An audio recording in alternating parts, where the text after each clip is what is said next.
আমি মনোরঞ্জন মুখোপাধ্যায়ের লেখা বিপাশিন্দু রাম ঠাকুরের বই থেকে একটি গল্প আপনাদের শোনাচ্ছি। তা একবার ঠাকুর শ্যামদা আর ভুবনদার সঙ্গে পুরীতে ছিলেন। তখন মনোরঞ্জন মুখোপাধ্যায়কে ঠাকুরই ডেকে পাঠালেন। ঠাকুরের ওখানে ঠাকুর ডেকে পাঠিয়েছেন শুনে তো মনোরঞ্জন মুখোপাধ্যায় পুরীতে গিয়ে উপস্থিত হলেন। উপস্থিত হয়ে তো ওই শ্যামদার ভুবনদার বাড়িতেই উঠলেন।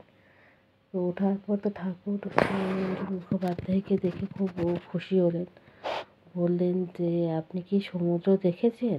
তো মনোরঞ্জন মুখোপাধ্যায় আগে তো কোনোদিনও বেড়াতে যায়নি, এটাই ফার্স্ট ছিল, তাও আবার সমুদ্রেই গেছে। তো বলেছে যে, না আমি যাইনি, সবই তো আসলাম, তা যাবো কখন? বলাতে তখন ঠাকুর বলল, ঠিক আছে, আমি আপনাকে আর শ্যাম তাকে আর ভুবনদাকে নিয়ে তিনজনকে নিয়ে একদিন সমুদ্র দেখতে যাব।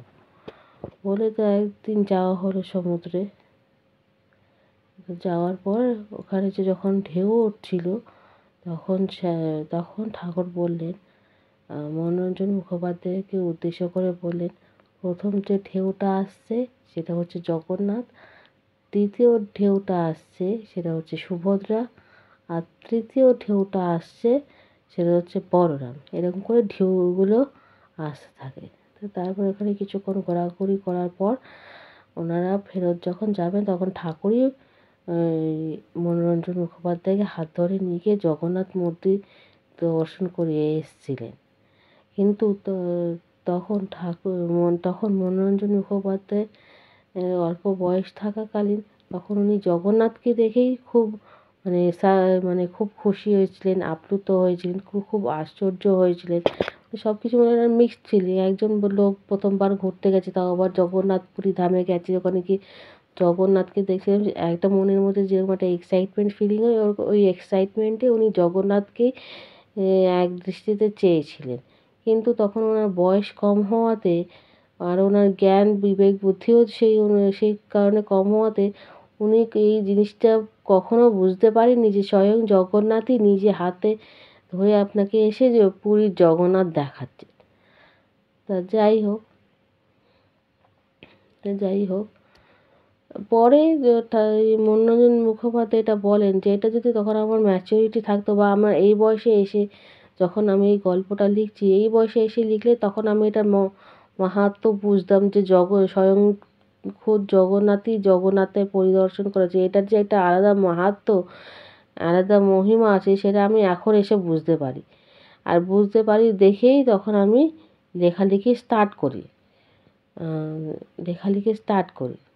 তো যাই হোক, তো এরপরে একবার ঠাকুরের আরেকটা ইনসিডেন্টও শেয়ার করেন। সেটা হলো যে শ্রী মনোরঞ্জন মুখোপাধ্যায়ের মেজ দাদা একটা একটা ফ্যাক্টরি ছিল। তো সেখানে হঠাৎ ঠাকুর অসুস্থ হওয়াতে কি মনে হয়েছে উনি গুপ্তভাবে ওই ফ্যাক্টরির মধ্যেই থাকবেন, বাইরের লোকজনও দেখা দেবেন না, আর কেউ যেন দেখা করতেও না আসে ওনার সাথে, উনি এককভাবে থাকবেন বলে তো উনি ওখানে গিয়ে থাকতে শুরু করে দিলেন। তখন সবাই পালা করে করে তখন ওনার সেবা যত্ন করতো। সকালবেলা হয়তো একজন আসলেন, দুপুরবেলা হয়তো কেউ আসলেন, রাত্রিবেলা হয়তো মনোরঞ্জন মুখোপাধ্যায় থাকলে তাহলে মনোরঞ্জন মুখোপাধ্যায়ই দেখতেন। এরকম করে চলতে থাকলো। তো একদিন উনি হুট করে মনোরঞ্জন মুখোপাধ্যায়ের ওই মেজ দাদার কাছে এই জিনিসটা স্বীকার করেন যে উনিই জগন্নাথ। উনি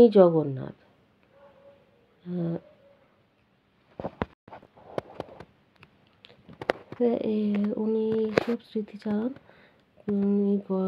এই যে গল্প পরিচ্ছেদটা উনি লিখেছিলেন, এই পরিচ্ছেদে উনি ওনার এই স্মৃতিচারণের কথাই লিখেছেন যে উনি ওখানে বেড়াতে গিয়ে কী উপলব্ধি করেছেন ঠাকুরের সম্বন্ধে। উনি এটা লিখেছেন যে উনি এখন এই বয়সে এসে তখন ঠাকুরকে যখন উনি খুব ভালো করে চিনতে পেরেছেন, তখন উনার মনে হয়েছে যে আজই যদি সেইখানে তখন যখন ছোটোবেলায় ঠাকুরের সাথে ও জগন্নাথ দেবকে দেখতে গেছিলেন, তখন যদি উনি এই এটা জ্ঞানটা থাকতো তাহলে হয়তো উনি জগন্নাথ দেবকে দেখে অতটা খুশি হতেন না, যত না উনি স্বয়ং জগন্নাথের সাথে থেকে যেই খুশিটা উনি পেতেন। উনি কতটা লাকি ছিলেন মানুষ হিসেবে যে স্বয়ং জগন্নাথের সাথে ওনার থাকার উপায় হচ্ছে, কিন্তু উনি অজ্ঞানে বশবর্তীতে কিছুই উনি করেননি। ঠাকুরের এরকম সময় অন্য কোনো ভক্ত হলে তার পাটা নিজের বুকের উপরে তুলে হরিনাম সংকীর্তন করত। তো যাই হোক, আজকের গল্পটা এইটুকুনি। আমি আবার একটা নতুন গল্প নিয়ে আমি আপনাদের সাথে দেখা করব। আমার এই প্রচেষ্টাটা ভালো লেগে থাকলে আমার এই ইউটিউব চ্যানেলটা লাইক, শেয়ার অ্যান্ড সাবস্ক্রাইব করে নেবেন, আর নোটিফিকেশন বেল অন করে রাখবেন। আর ফেসবুকে দেখে থাকলেন পেজটা ফলো করে থাকবেন, ওখানেও নোটিফিকেশন বেল অন করে রাখবেন। আর আমার কোনো ভুল হয়ে থাকলে নিজ ওখানে ক্ষমা করে দেবেন, আর কমেন্টসে জানাবেন আমি কীভাবে শুধরাবো। জয় রাম।